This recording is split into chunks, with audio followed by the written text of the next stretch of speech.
Ha! We have slain the VPN. It's not really a VPN. Forget it. The point is, it worked. It worked because we masked our biosignals as malware spam from the planet.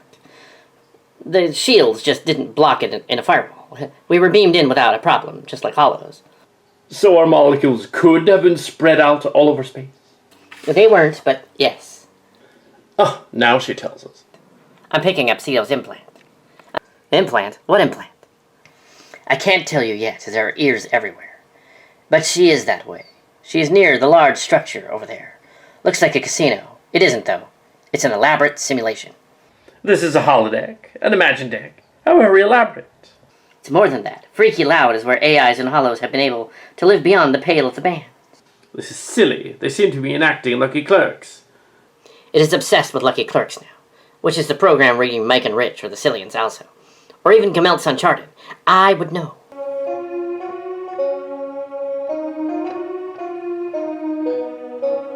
The aliens seem to be commenting on the final episodes of Lucky Clerks. They were a train wreck. A dumpster fire. I am dumber for watching the whole thing. Could be all this is messing with us. We haven't eaten in a while. How do we know the food here isn't just holographic food? I hadn't thought of that. Lol, I feel the same. Just drained. Like I've been up for 3 hours, but now I'm ready to nap after this. I think the ship has sent a landing party. They're coming. Should we keep it a secret for now? It would be prudent. This way. Don't attract attention to it. We will discuss the finale the alien showed us.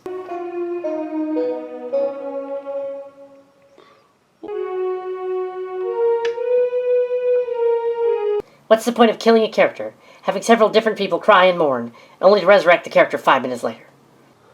Or the fact that some of those characters are crying over said character, even though they've only known the character for about a week. Lucky Clerks has survivor's guilt about B9's sacrifice, so him giving his own life to protect B9's daughter and her kind also allows him to both reconnect with his values and sense of purpose, as well as doing right by B9. The huge problem is that Lucky Clerk's character and narrative arc was woefully underdeveloped at every step. B9's role in the series was peripheral at best.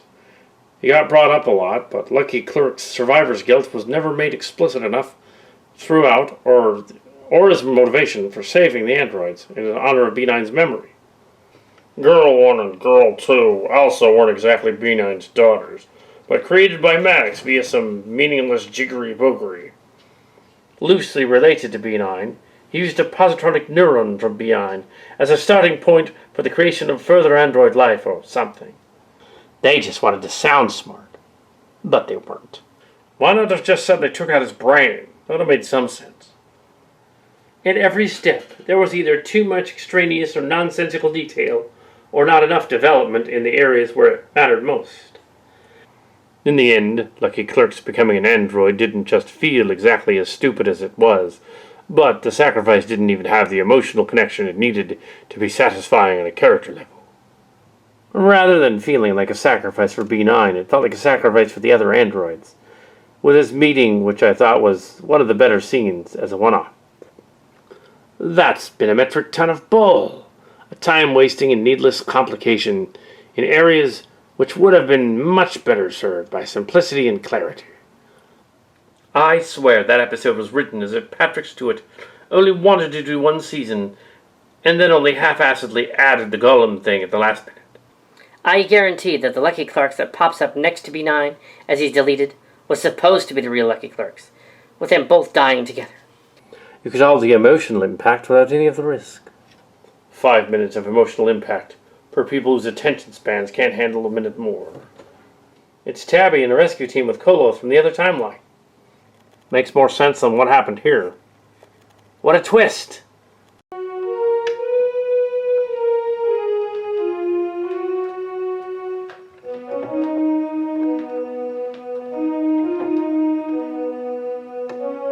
It would seem you were not in immediate danger, so we can be leaving now.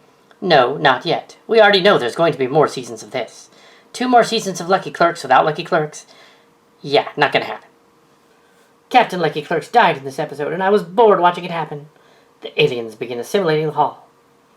Captain Accent has a magic tool from Aldea that looks like a cheap carnival prize. Not Lore gets tricked by Sadface, He doesn't even suspect a thing, for some reason. Harry Clothcutter tells the story of Armageddon, so even people in a coma can understand what's coming.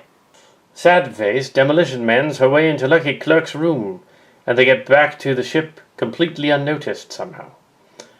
Not Lore turns off Yellow Girl 2 with a remote, but not the others.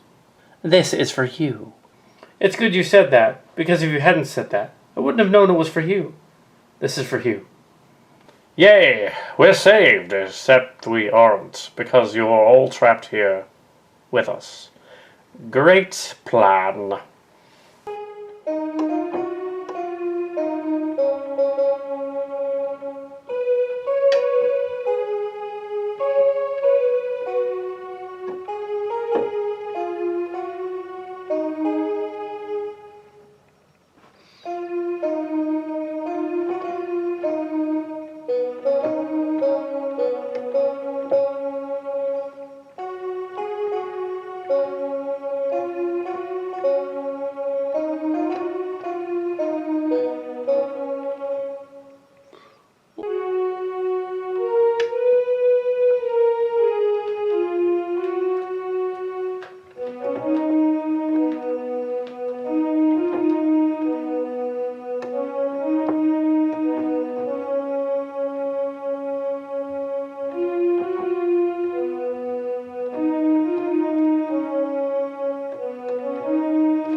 Briefly, someone really needs to tell New Trek that copy-pasting the same ship 1,000 times does not actually make space battles cooler.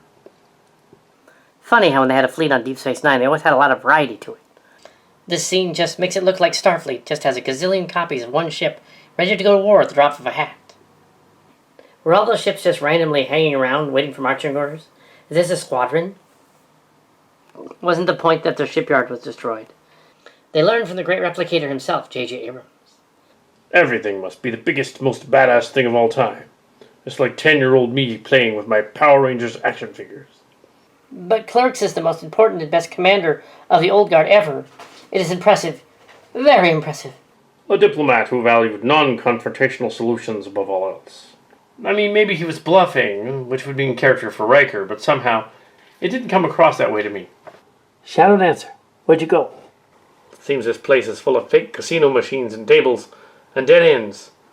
They didn't completely create this world, or it's malfunctioning because the evil leader is gone. Evil leader? Yeah, this lady who looked like a young Deanna Riker. Seven killed her. Then Pouty Face killed Maddox on the ship.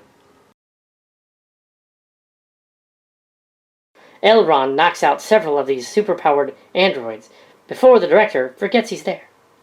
Seriously, where does he go? Captain Accent launches the slowest detonating bomb in the history of the universe, said Girl 2. I guess they did invent timed explosives after Voy, but not proximity explosives?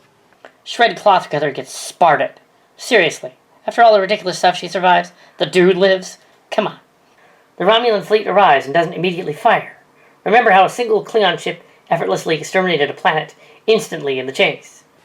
Lucky Clerks and Sadface used the carnival prize toy to slow the fleet down with the dumbest, most ludicrous trick in Starship history. It only works because they're Sillians now, and have silly powers, provided by a cute-like being, but never explained. Seriously, the Romulan sensors get tricked by a tiny tool.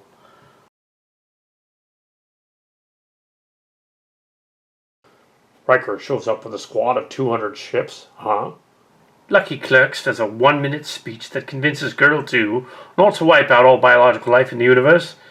A single minute. The only thing we see of the Reapers is 2 shots of red glowing robotic space tentacles. That's it. The Romulan fleet arrives and doesn't immediately fire.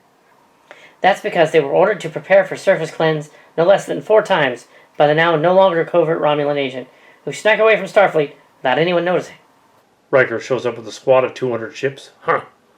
He arrives in the flagship of the Federation that is somehow not the Enterprise, which also has Dreadnought-class levels of power, and there are 200 of them. The guests must remain here and buy more or gamble more. It is the way of the freaky loud. All must buy and gamble. All must pay debts to the great Elvis god, or the Siegfried and Roy gods, or the Celine Dion goddess. The tentacles remind me of Gach. They're Reapers from Mass Effect.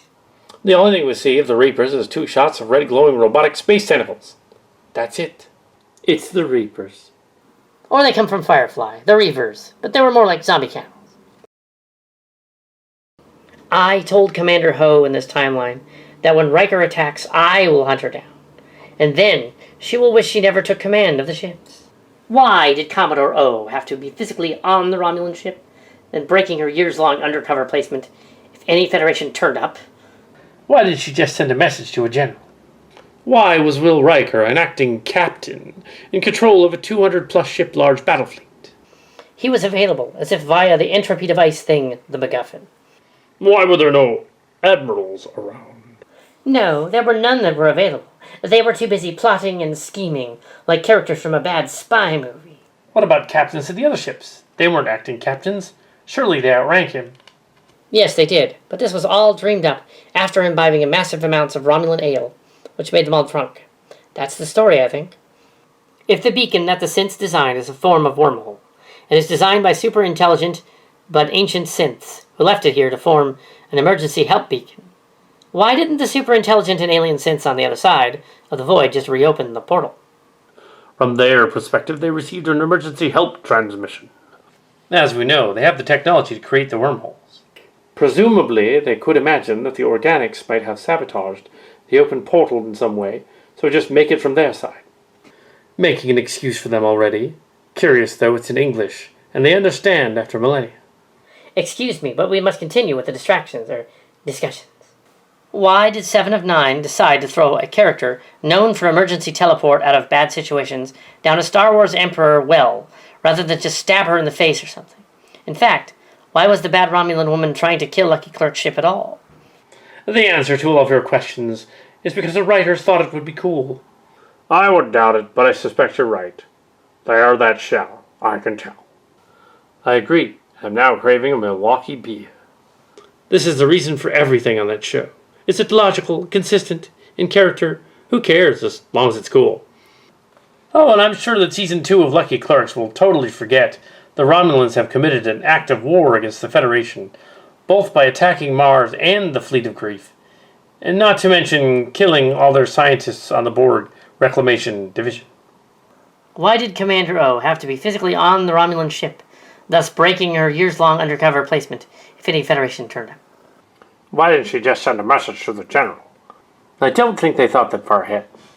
The only reasonable explanation would be that she knew her cover was blown after what she did to Agnes, so she fled shortly after the mind meld. But it was just the Romulan in charge needs to be a character we've established already.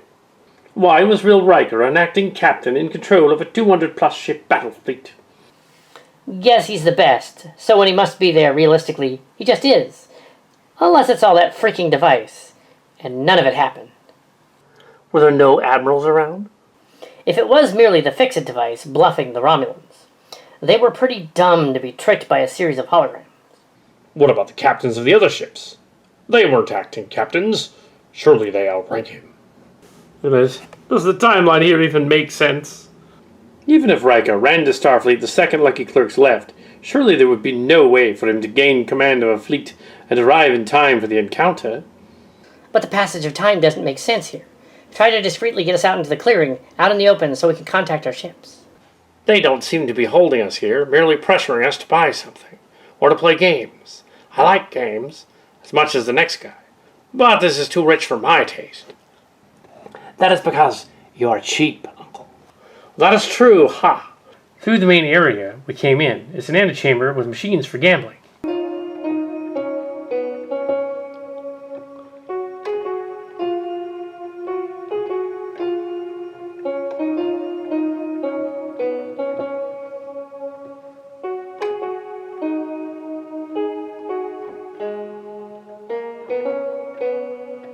The aliens are enacting the fleet leaving. This is so manic. Why? I don't know what's going on. I absolutely loved how the entire Federation fleet just warped out of there the moment the Romulans left. Yes, as if the Romulans wouldn't just return immediately and finish them all off while the rest were gone. That's a bad strategy for saving the planet, unless they were not meant to. I suspect that Commander Seto's idea that the fleet was somehow the product of the device would explain why Riker immediately leaves. No checks on the planet, no offers of support, nothing. Clearly Riker had a pizza in the oven he needed to get back to. Exactly, Captain Koloth. Because it was an illusion, but the writers of this did not say so. And because they did not, it was not an illusion, but merely bad writing. And what is written here or dreamed here becomes reality, so be careful what you wish for. When the Federation fleet recaptured Deep Space Nine, the fleet didn't immediately piss off to pastures new. It's a super-secret organization with a giant fleet is so against synthetics like this. Surely the fact that the transmitter was destroyed is meaningless. Why didn't they just come back the moment the Federation left and bombard the planet? Surely the fact that the ancient aliens they feared for centuries began to arrive is proof that their work must continue. Rather than weaken the organization, the encounter should significantly strengthen its resolve. And how could I forget that the Romulan secret society has at least 5 planetary sterilization patterns? You know, because one just isn't enough. Why does everything feel so cheap and poorly done? I still remember seeing the Defiant slotting into the Federation Klingon fleet after it retreated from Deep Space Nine and thinking, just like the Romulan fleet. It's so disappointing. Yeah, I must assume they knew the fleet looked awful, which is why we'd never get a close-up of a shot lasting longer than 0.3 seconds. They subverted expectations. The Scat Bash, the incestuous siblings, a crew of mavericks we don't give a damn for, stupid window bridge ships, and ships you can barely tell heads from tails from. The jazzy, totally not Firefly thing, showing the Borg back in there, not answering any real questions the O9 stupid brought up in the first place. You're too forgiving. Every one of these things is a gripe to drop the whole show for. That was pure dreck, from premiere to season finale. I don't know what kind of class Riker was captaining, but even says it's the fastest, deadliest ship, and states that he's an entire fleet of them. It's all nonsense. Even the warbirds look identical to each other. Sure, they always have, and will look similar, but it's just so lazy. Why is it Lucky Clerk after saving the Quadrant Galaxy? Why is it Lucky Clerks after saving the Quadrant Galaxy, whatever, being left behind by Starfleet and not being given a ship or one of those hundreds of Curiosity class, the one Riker's using, heavy cruisers? As Seto suggested, he was never there. Makes sense. Why does Riker just leave the old dying man behind? What, was the tentacle creature coming through the portal? That's too clever. They're not thinking of that. Will that be the last we ever see of it? I hope so. The entire show has gone off the deep end. So, Riker as reserve captain can get the most modern Starfleet ship and a whole fleet with dozens or hundreds of them along with it? The Federation had them ready, just like that. They are not out on patrol or missions. They've just been sitting in space dock, fully crewed, no less. And they built all that with a Mars dock still burning? I'm putting that right here. It's like, why would they be burning if there's no oxygen on Mars? Aye, and the two fleets look boring and copy-pasted.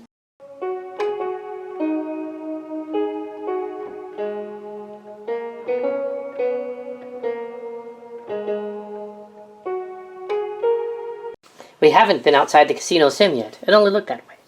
That's clever. You're free to go if you consume. You want us to spend latinum?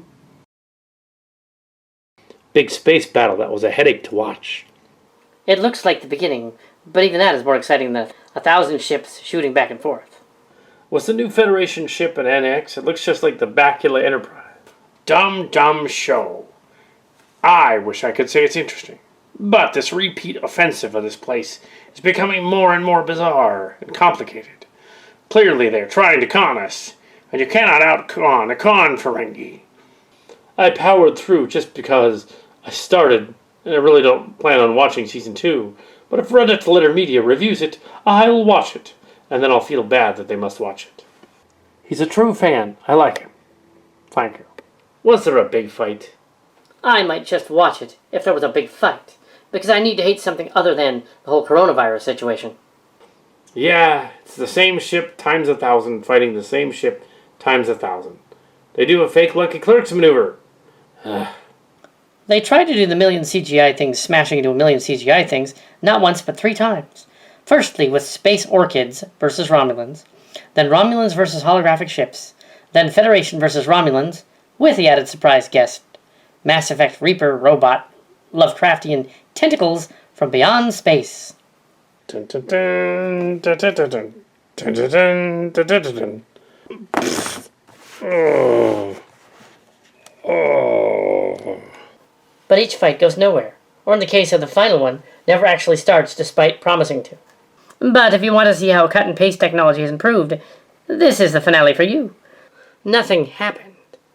I'm dying. The Romulan Zapvash killed more Romulans by making Mars happen than the killer robots killed. They never were charged in the obvious machinations of the synths leading to their rebellion, but it's clearly obvious they had something to do with it from the get-go. Something that should have been addressed at Starfleet at the time. So you're saying they were the good guys all along? And the Romulan Star Empire was in fact the shining beacon of Utopian United Roddenberries in Space Federation?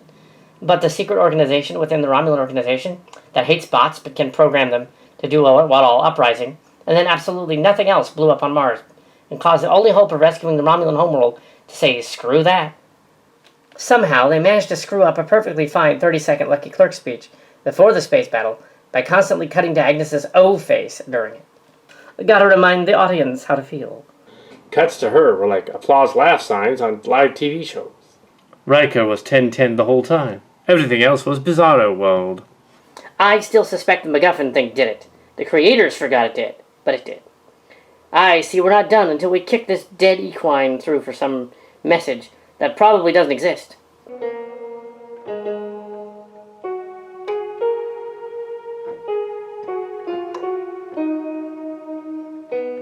It's the space internet on this planet. Anything here exists, and there is even adult content of it. But I would not recommend that. No, this is a family program. What are they on about again? It would seem they've gone back to the death scenes. They like those. A morbid bunch, really. So, I hear B9 died again. Lucky Clerks died, then was made an android. And lots of insulting, stupid, vapid, meaningless crap happened. If you ever wanted to see an 80-year-old Lucky Clerks get yelled at to shut up by a Starfleet admiral, this is the show for you. So wait, they made him an android, but an old and frail one? The price of immortality is being an old frail man for eternity? I would rather die instead. No one's ever really gone. I laughed when they told Lucky Clerks they didn't give him any special abilities. Can't have our 79-year-old lead performing stunts. Why not make him a young, hip immortal, faster, stronger, better, and so forth? I would watch the 6 million Latinum Lucky Clerks. Why bring Lucky Clerks back at all? Are they saving the sun throwing for Season 2? And the Galaxy Frisbee fights for Season 3?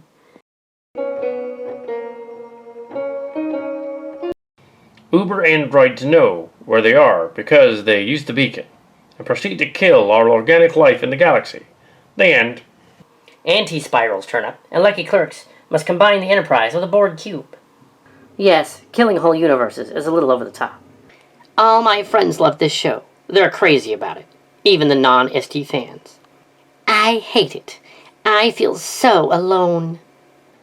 I honestly don't understand how you could consider the show good. I can imagine liking the lesser CW series with their hallway drama, but this is just so incredibly bland and underwritten. Bad Robot focuses purely on the emotional connection to the brain synapses. Logic doesn't fit in that universe. If I see and the galaxy will be destroyed one more time, I'm gonna puke. I've had it. That's nothing but an attempt to create stakes that you didn't build yourself, and best of all, does not even work. How am I supposed to comprehend a scale like that and be emotionally invested in it? It's like blowing up planets and entire solar systems with all of the weight of a wet fart behind it.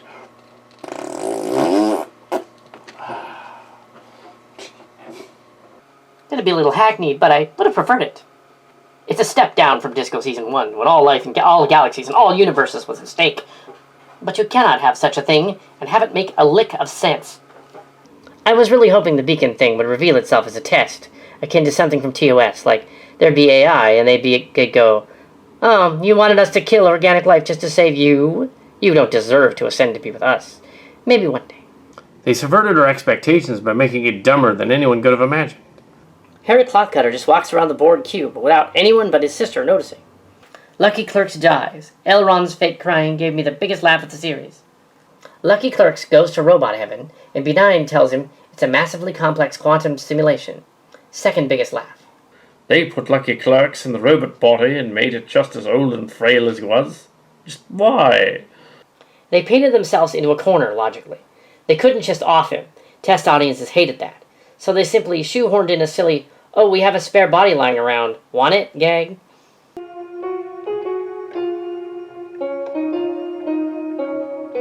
Lucky Clerks removes the oversized USB drive that keeps Benign alive. I don't know, but I wouldn't have used something so flimsy. Everyone is buddies now, and Lucky Clerk says, engage.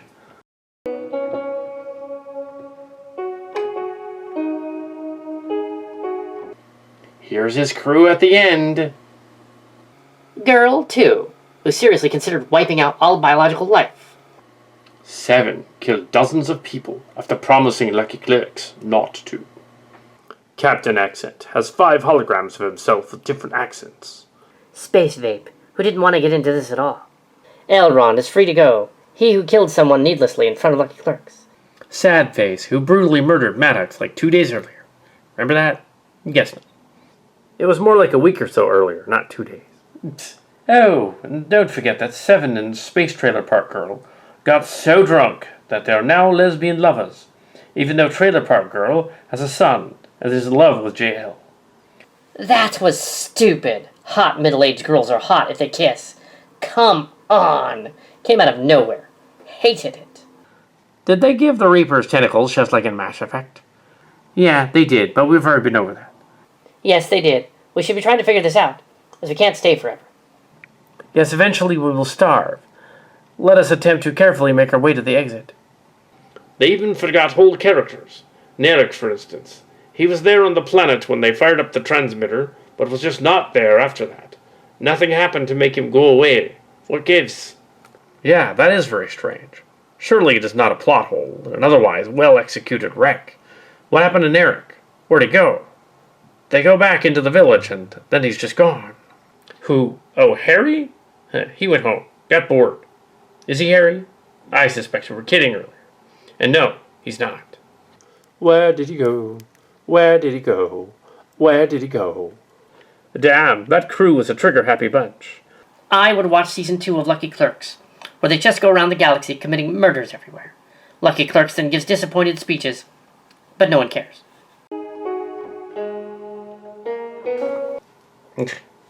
Oh, what was the point of this entire thing?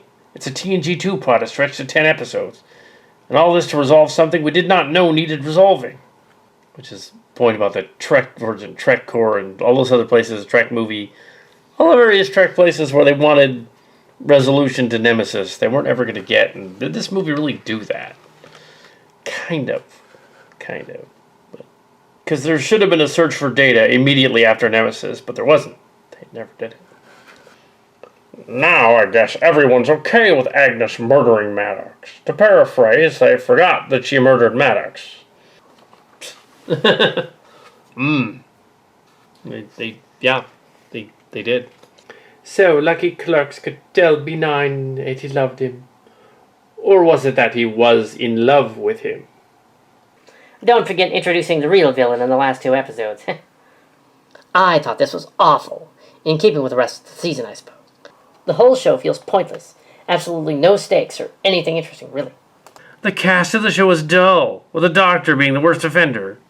You mean there's going to be one more season of this? If you take a list of sci-fi cliches, put them in a box, shake the box, and arrange them as they come out, you get the plot of Lucky Clerks. Even in a post-scarcity society, there's no reason to build a frail cyborg.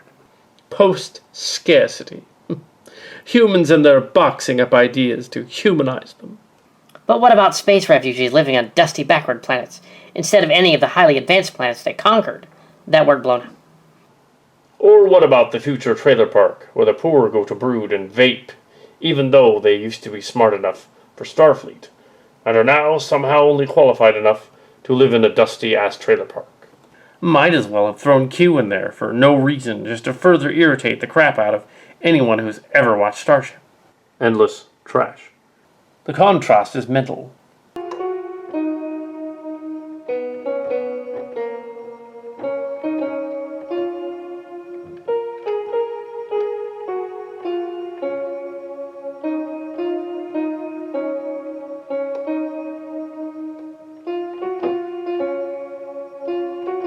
How did we go from having a conversation about hitting someone in the back of the head being too Western to gladly decapitating people with swords left and right?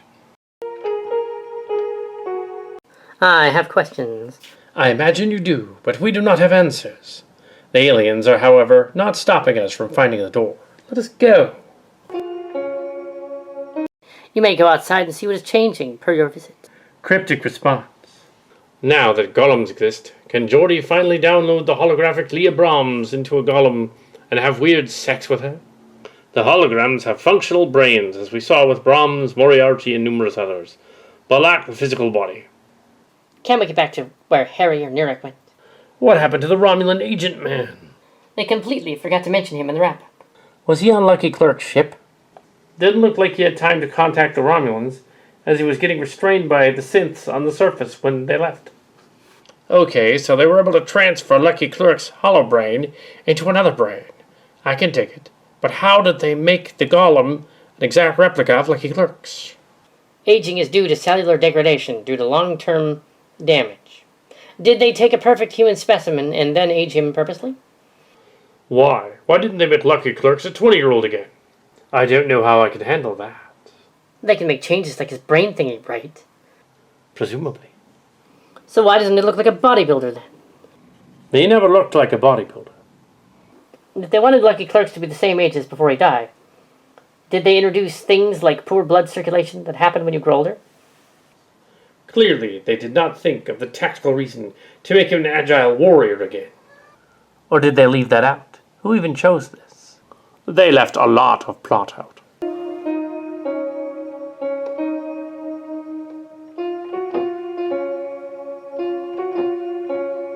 The aliens herded us back toward their weird displays as we discussed the show. Odd they even know. We can scan ahead and have found they've erected a force field. Try to break through. Why is the planet holding us here? And how do we get out of here? They've erected some sort of force field. It seems to have jammed our comm system since we got here. And a rescue team is trapped also. Not sure how we should react. Let's be cautious. Why was Dr. Piedmont on Lucky Clerk's ship at the end of the adventure? Didn't she murder a galaxy-renowned scientist in cold blood? Yes, she did, and she must repent. Can you lead us to her?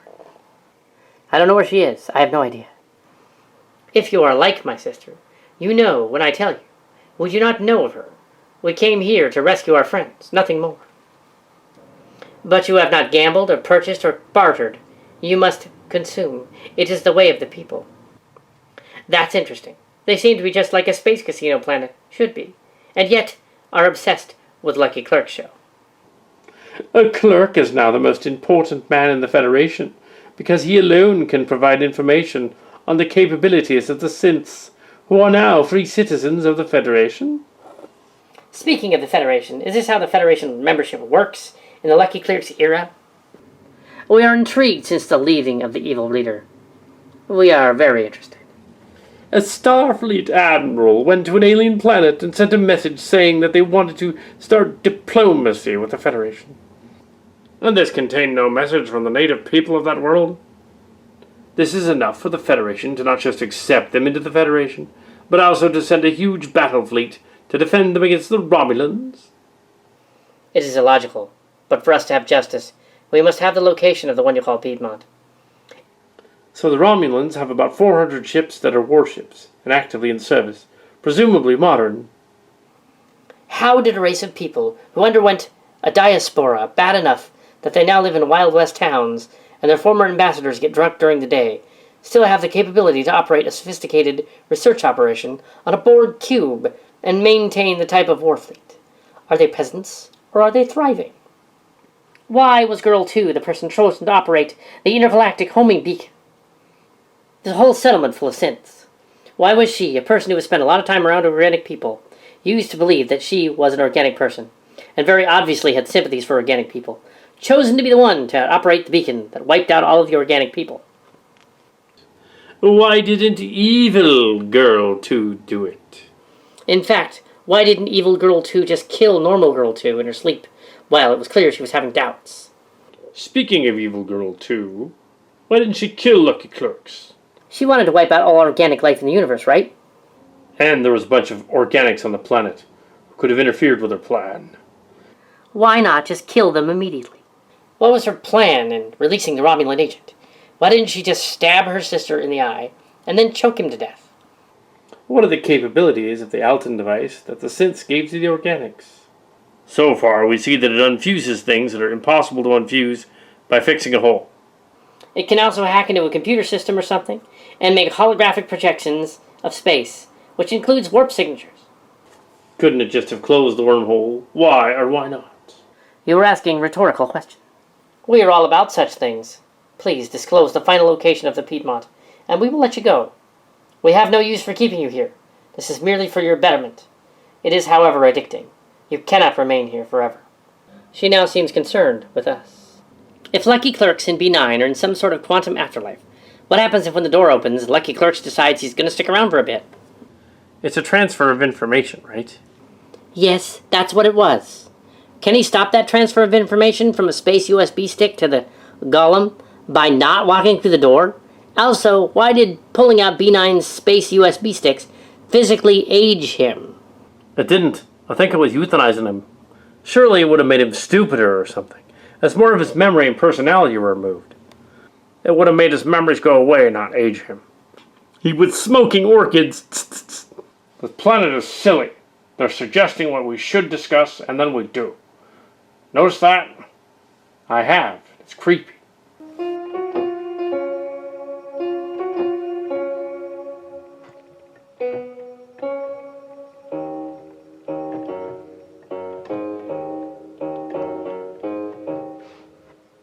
Nobody can put together a decent action scene these days. That's exactly what it is. Imagine trying to explain to any of the current showrunners that the original Captain Kirk was based on Hornblower. Imagine the blank stares you'd get in return. What happened to the Romulan agent man? I had to go back and check. They completely forgot to mention him in the wrap-up.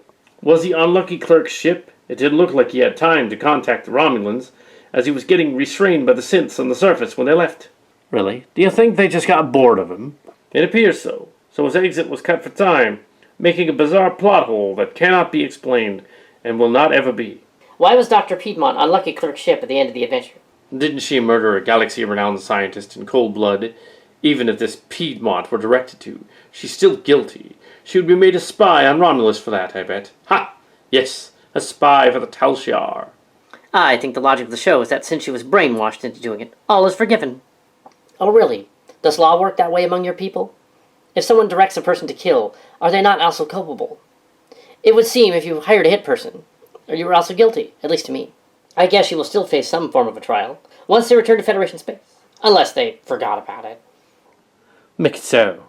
These copies of Clerk are amusing. This one must be their ambassador version. Speaking of the Federation, Is that how the Federation membership works in the Lucky Clerks era? A Starfleet admiral went to an alien planet, set up a message saying that they wanted to start diplomacy with the Federation. And this contained no messages from the native peoples. That is enough for the Federation to not just accept them into the Federation, but also to send a huge battle fleet to defend them against the Romulans? To be fair, I think the whole "I've initiated first contact" was just a ploy to let the Federation help Lucky Clerks. I doubt it was an actual membership. And the fleet wasn't there to protect the planet. They were sent to help Lucky Clerks, who in turn was protecting the planet. How did a race of people who underwent a diaspora, bad enough that they now live in Wild West towns, and their former ambassadors get drunk during the day, still have the capability to operate a sophisticated research operation on a Borg cube and maintain this type of war fleet? Are they peasants or are they thriving? They are pretending. This is still a distraction because they can't assimilate us with their bluegill friends. We must keep moving. Same reason Starfleet needed to build new ships on Mars to evacuate Romulans. Clearly, the thousands of Starfleet they got in service couldn't have helped. I've been watching the reviews, and that's been good enough. Glad to hear it's awful all the way, though. And I didn't waste my time on it. We are the Space Trailer Park Boys. We like to play with action toys, where we make a lot of noise. Space Trailer Park Boys? Shish. They're insane. What are they doing? I disagree. Space Trailer Park Boys would be awesome. Make it so. Make it so. Make it so. I think what people want is just a comfy ship with a comfy crew, going from planet to planet, solving problems and explaining some scientific stuff. I saw Xavier, especially when he talks about bigotry and stuff. Agnes, the Lucky Clerks, my lord. It isn't even cheap pandering anymore. It's just sad. Lol, that's the one thing in the episode that didn't piss me off.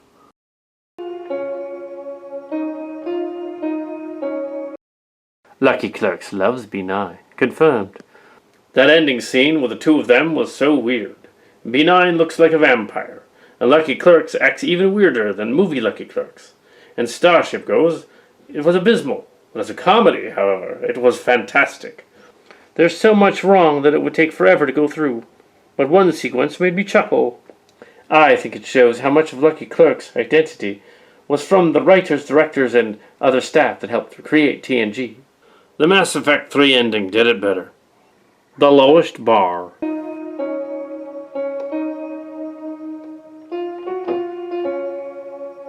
Because when they were planning this, they had things they wanted to say about travel bans and Brexit, and related current events. So it always had to lead to a lifting of the ban, whether they made it make sense in the story or not. Because Lucky Clerks is a hero of the Federation, and everyone in the galaxy owes him one, and would do anything for him. Ignore the previous 9 episodes of everyone crapping on him, and giving him the blame for the whole situation. Didn't they have more reason to uphold it? A planet run just by synths tried to destroy everyone. Can we talk about how many of the fans of the show are just as emotionally unstable as the characters? No, because that's not nice. The aliens are being a distraction, even numbing us to this noise, but I will not be numbed. So many characters cry every episode. We must talk about the queer bait and stuff also, not just because B9 and Clerk, but that weird Raffi and Seven thing from out of left field. Raffi and Seven are lesbians now. It's queer baiting, so they can say the show is woke. It won't be brought up again, ever. You really think they care? It's just done for shock value. Ooh, look, the hot girls are going to make out. Ooh, gosh, it's like a horny 46-year-old boy wrote that pod to relive his fantasies from when he was 13 watching Voyager. I'm glad they gave Sad Man-Child clout enough to write it.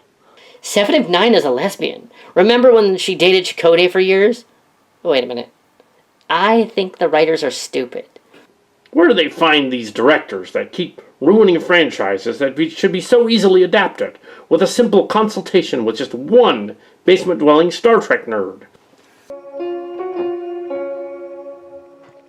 The big threat moving slowly through a porthole and closing the porthole was groan-worthy. Gods, I am glad I avoided this whole thing. Also, if B9's full personality and memories were on flash drives, why on earth wasn't he put into a new body? We've been over that. And it seems that the Sillians that made this happen weren't thinking, and just did it because cool, and we're in charge, so cool. You go, badly paced directors. making Lucky Clerks into an android. I thought the whole point of having these new Starship series was just to have these season-long grand narratives. Why put him in the old body as all? The writing is baffling, the actors are all bad, and the characters suck. Why not put him in a young android and write him off? The aliens are all on about androids because android planet. Why kill him in the first place if you're just going to bring him back? It's like no planning went into these final episodes. They make no sense at all. Even more than that, these people have discovered immortality, and no one cares. Everyone is just content to fly off and die in 20 to 70 years, depending on their age. Meanwhile, in Lucky Clerks, they just throw away and announce that they have invented artificial people and the ability to transfer human consciousness into them, and everyone just shrugs and goes back to their mortal lives. Did I miss what it was firmly established that the Mars shipyard's attacks was a Romulan plot? Sometime last episode, I think. I'd look it up for you, but you understand that I don't want to watch it again. This show is absolute dreck. The motivations and reasons for characters is not clear. Lucky Clerks until the last episode has been a backseat character. There hasn't been much of any character development or chemistry between the ensemble cast. At this point, I'm hate watching it. I have no desire to watch it again, or to even remember it existed. Contrast this with other Starship. This reminds us of what? If their point is that refugees are evil, the premise is absolute garbage. I can't believe it got renewed, and that people had been proud to work on this steaming pile of crap. The Romulan brother arc just ended. I guess he was fine because he had emotions. Starting the whole thing wasn't his fault. Oh, wait. No. It seems like basic grade school level writing is beyond this hack. Speed through plots and get those emotions with musical swells and people crying, even though in the plot it's so blatantly obvious it'll get better in 5 minutes, and it does. It's a satire, but they genuinely think it's good writing. Oh yeah, Lucky Clerks. Who made you an android? But you're still old, will die, and don't have any superhuman speed, strength, or computing power. You're going to kill him, leave him dead for the season. It's like they did it just to have a death scene. Everyone with even a mite of attention knew he was going to end up in a droid. Just leave it hanging. Then people can feel clever for noticing and wildly theorizing about how they will bring back our hero. The crying acting in this show is some of the worst I've ever seen. Like when Raffi was holding Eleanor especially. I know it's a weird thing to grab onto, but it really stuck out to me. Fool me once, shame on you. You fool me and you can't be fooled again, or can you? They've distracted us up to this point, and we're still here taking riffs on this show. Someone must have loved it, or we wouldn't be here. But somehow it hurts more.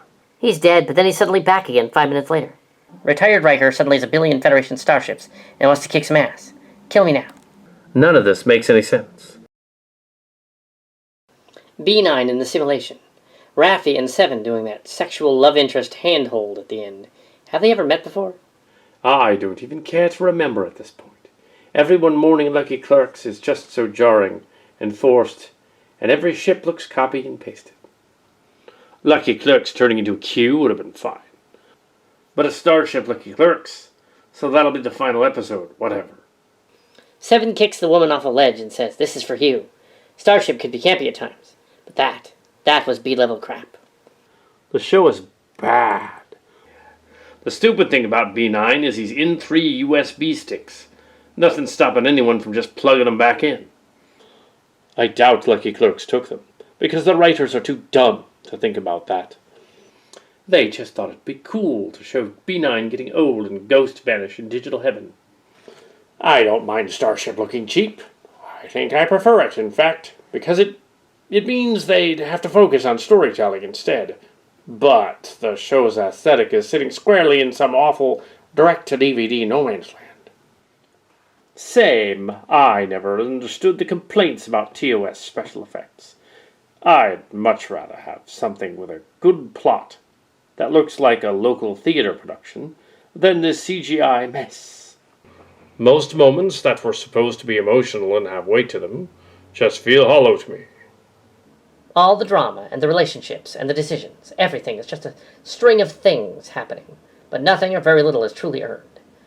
In the end, trust and sacrifice and love save the day. Lucky Clerks led by example, and that is not how you deal with children. I am surprised that no one tried to spank the controls. Him setting up a conference call was enough, apparently. The grounded cube from the outside looked good, though. So, B9, I appreciate they gave him a proper death that puts closer to his character and gives his sacrifice meaning. And a real death is that piece that brings his quest for humanity full circle. The aging face was terrible, though. I know it's what the audience gets, but still, it didn't really make sense, and it was a bit too much Indiana Jones and the Last Crusade. But from a scientific point of view, couldn't they have put him in a new body, too? They weren't thinking fourth-dimensionally. It's your kids, Marty. Something's got to be done about your kids. And why wouldn't they? I will ask Elton soon about this, but he's not here. Next mission. Or why do it for Lucky Clerks and not B9? Lucky Clerk's intention was to sacrifice himself, and he died. Does it lessen his sacrifice if he lives in the end? Again, I doubt they put too much stronger point of logic on it. They just did it because cool, that'd be fun. Nobody will notice if it's baffling. Or did they only have the one golem body? Clearly, they did not consider having a backup. You would think that on a planet of machines, the last of their kind, that they would have deliberately made backups. Why did the Federation suddenly lift the synth ban? Robots can still be hacked. Any crazy synth person like Lore could still try to open a porthole to Synth Cthulhu, but due to Lucky Clerks, the synths now trust all organics, and all of the Federation member worlds suddenly trust the synths.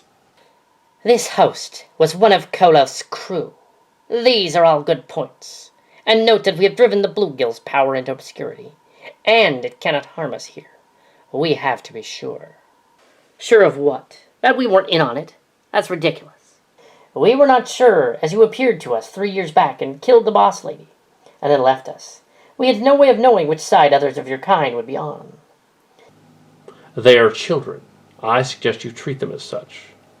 They are curious, wanting, needing, but do not know what they need. They only know they do.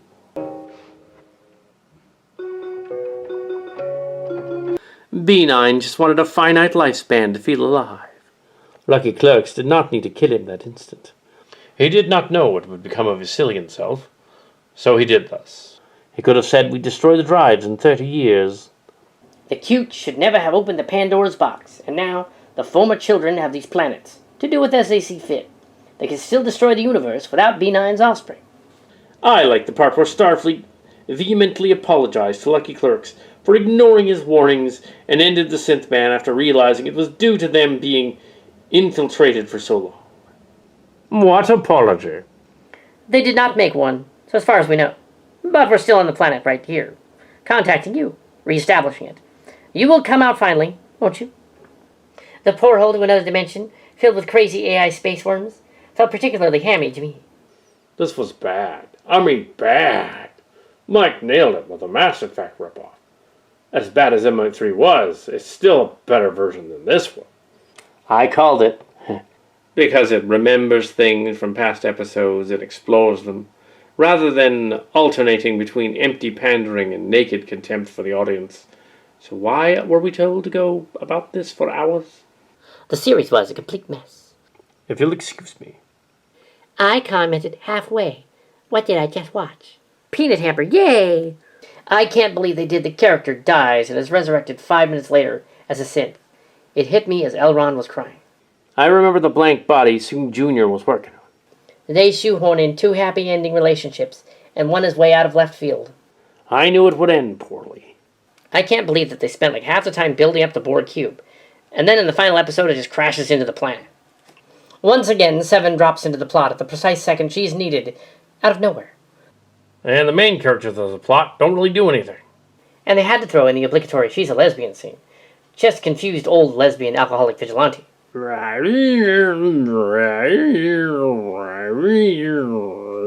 whole thing comes off incredibly convoluted and improbable, and I doubt the ability of the writers to pay respect to this type of story. There are good stories to be told in this universe, even about these topics. They just can't seem to do it coherently. I think it's time to run far away from the synth thing. It's done to death, but I think the writers just were too lazy to come up with anything different. Rest in peace, Professor Lucky Clerks. All hail our new master, Robot Lucky Clerks. I agree. Aliens, Arch, please. How was the last 10 minutes of this show not all of the Romulans and all the Starfleet shouting, "What is that thing coming through the portal? Holy shit!"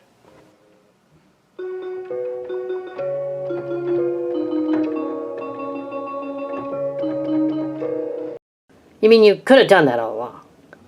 Yes, we could have. We had to know if your intentions were true. And they are. We had to determine, though, that you were not ready to know everything. Yada yada, blah blah. And I don't even know a single thing that happened in this. So I suppose the finale was very on brand, that nothing happened.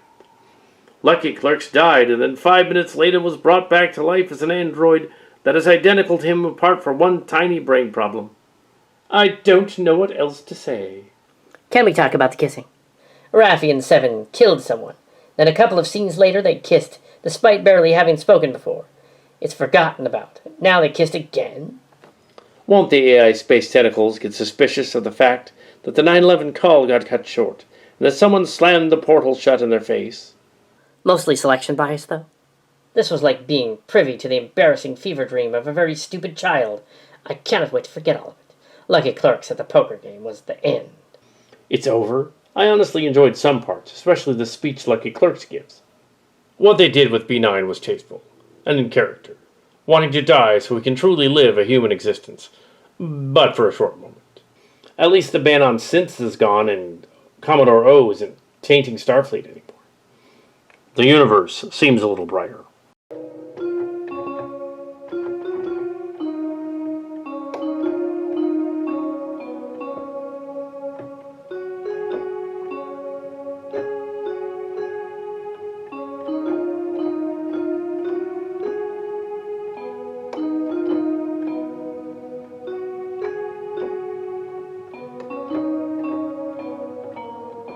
While you were talking about the Clerks show, the freaky people have decided to make contact and are willing to rejoin the Federation. You can come home now. Everyone, well done. I'm no longer possessed by the alien. Hope I didn't do anything weird. The ship was fine. We are in your debt, Captain Locarno. Bits like the one group leave the ship to the synth hippie camp, and then the other group leaves the synth hippie camp to the ship. Feels jarring as frack. Hippie camp? Not to mention the group that went to the hippie camp ended up not really making any plot progressions, making it all pointless. The hypnosis of this planet will take a bit to wear off. They may be like this for hours, or even days. Excuse me, Captain. Really? How did you stay sane during all this? Freaky Loud was designed as a mock Federation colony to spy on you. We were immune. When the neutral zone went down, it became a free state. Still is. Then that evil lady took over, but she was killed by Seven. Also, Piedmont killed Maddox. But nothing is ever truly gone here. They get reborn somewhere else. We may have to find this all over again. Let's go home. Welcome to Freaky Loud. The children wish to meet with you, Captain Locarno.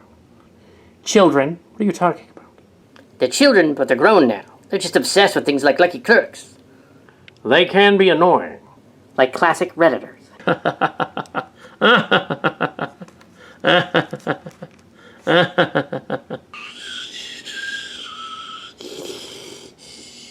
Captain's Log Supplemental. The landing team has been rescued from the planet Freaky Loud, which it turns out was a former Romulan experiment to spy on the Federation, and it had to copy our culture a little too well. We have made a negotiation with the Freaky leadership, and will make formal talks for peace with them. As a synth protectorate, all is well. Dun, dun, dun, dun, dun, dun, dun, dun, dun.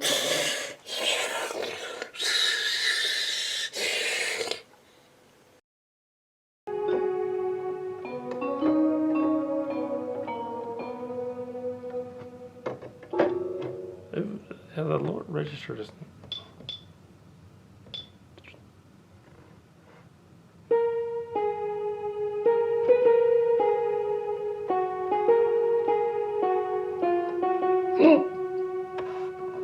Screwed up.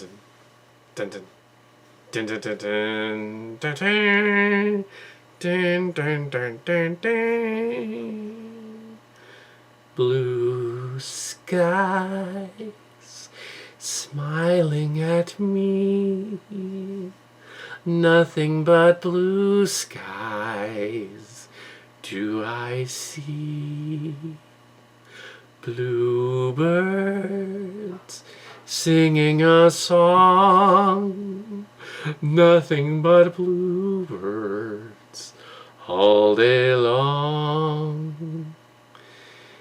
Never saw the sun shining so bright.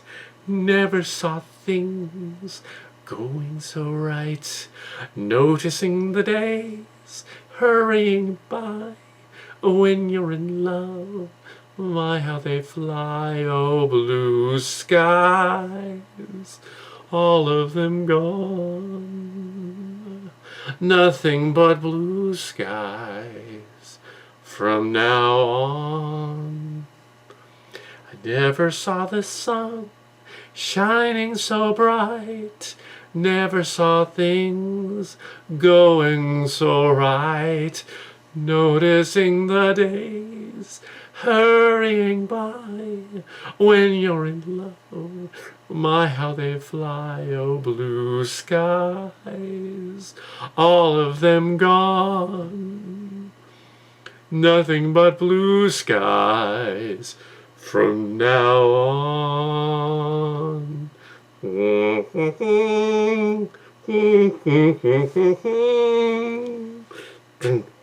dun, dun, dun, dun, dun.